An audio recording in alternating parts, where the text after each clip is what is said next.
CPIM আয়োজিত ৭৯তম স্বাধীনতা দিবস। ৭৯তম স্বাধীনতা দিবস পালনে রাজ্য সিপিআইএম এদের মেলার মাঠ স্থিত পার্টির রাজ্য দপ্তরে সকাল সকাল জাতীয় পতাকা উত্তোলনের মধ্য দিয়ে স্বাধীনতা দিবস উদযাপন করেন রাজ্য বামফ্রন্ট। উপস্থিত ছিলেন বিরোধী দলনেতা জিতেন চৌধুরী সহ পার্টির অন্যান্যরা।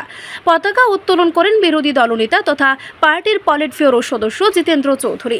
স্বাধীনতা দিবস নিয়ে বিস্তারিত আলোচনা করতে গিয়ে বিরোধী দলনেতা জিতেন্দ্র চৌধুরী আরও বললেন, আমাদের ভারতীয়দের জীবন অন্যতম একটা পবিত্র এবং গুরুত্বপূর্ণ দিন। আমাদের স্বাধীনতা লাভের ৭৯তম দিবস। এই দিবসকে স্মরণীয় করে রাখার উদ্দেশ্যে আমাদের ছাত্র যুব সংগঠন ডিওয়াইএফআই এবং এসএফআই তারা এখানে রক্তদান শিবির আয়োজন তারা করেছে এবং একই সাথে আমাদের দেশের স্বাধীনতা সংগ্রামে যে শহীদরা আত্মবলিদান দিয়েছে, ভগৎ সিং, আশফাকুল্লাহ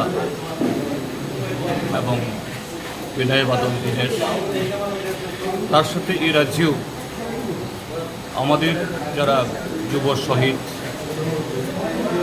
তপন চক্রবর্তী ভারতের গণতান্ত্রিক যুব ফেডারেশনের রাজ্য সম্পাদক মণ্ডলের অন্যতম সদস্য ছিলেন। তিনি স্বাধীনতার শত্রু, আমাদের দেশের গণতন্ত্র, ধর্মনিরপেক্ষতা এবং সাম্প্রদায়িক সৌহার্দ্যের শত্রু এই সন্ত্রাসবাদীদের হাতে জীবন দিয়েছে, তাকেও তারা স্মরণ করেছে।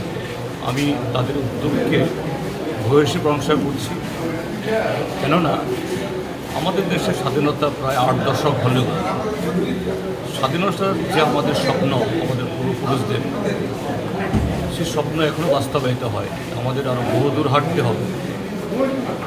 তো সেই পথে আমাদের যখন আরও ঐক্যবদ্ধ, আরও সংকল্পবদ্ধ হতে হবে, তখন আমাদের দেশের যুব সমাজকে নানাভাবে বিভাজিত করার জন্য, তাদের শক্তিকে দুর্বল করার জন্য, সাম্প্রদায়িক শক্তি এবং আরও অন্যান্য শক্তি যারা আমাদের স্বাধীনতার আকাঙ্ক্ষার বিরোধী, তারা অত্যন্ত সক্রিয়।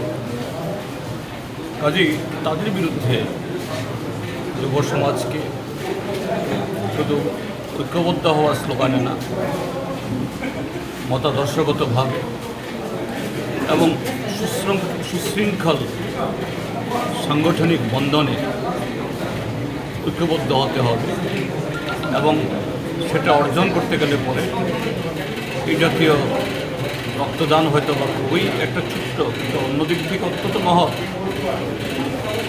একদিকে তার বিকল্প নেই, আরেক দিক থেকে আজকে দেশের যুবকরাই এক ভাই আর অন্য ভাইয়ের রক্ত নেওয়ার জন্য সেভাবে আজকে প্ররোচিত করা হচ্ছে। এই জায়গায় আজকের এই দিনে নানাভাবে স্বাধীনতা অনেক উদযাপন করছেন, অবশ্যই করবেন, এতে কোনো ক্ষতি নেই। কিন্তু আজকে রক্তদান শিবিরের মধ্য দিয়ে এটা সংগঠিত করা, এটা তাদের যে সংকল্প, তাদের যে দৃঢ়তা, তারই পরিচয়।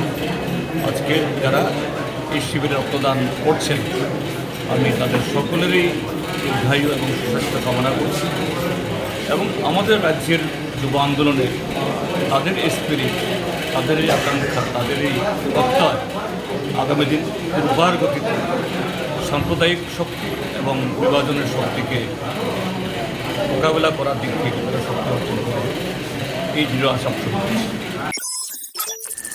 রিপোর্ট সংবাদ প্রতীক্ষা।